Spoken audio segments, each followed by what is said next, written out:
Few minutes. Now, that hot weather JP is describing going into the holiday weekend that kicks off the summer probably is sending a lot of people to the beach or the lake.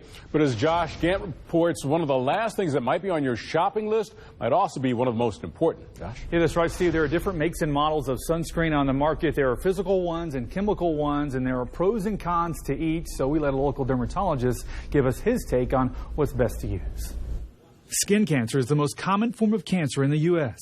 Even though 68% of Americans realize that, only 42% actually apply sunscreen, according to a recent study by the Blue Cross Blue Shield Association.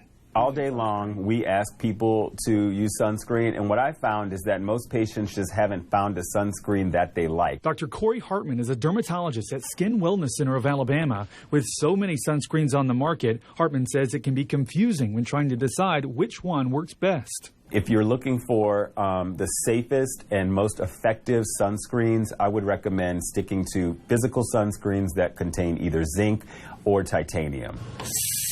Hartman says some chemical sunscreen brands can cause allergic reactions or other potentially harmful side effects. We see sunscreen studies often. Another recent study by the University of Utah shows states with fewer melanoma cases have higher death rates. Alabama falls into that category. I'm looking for lesions that stand out. Hartman says a number of his patients spend extended amounts of time out in the sun. He says it's important to get routine skin checkups if you do. My sense is that patients just aren't being diagnosed with melanoma, and then when they are, they're finding it at later stages, and then their mortality rate is higher because of the late stage of diagnosis.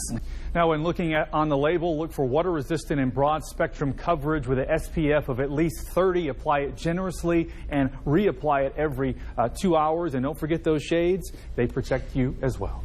I'm Josh Gant, WBRC, Fox 6 News on your side. We have some new video.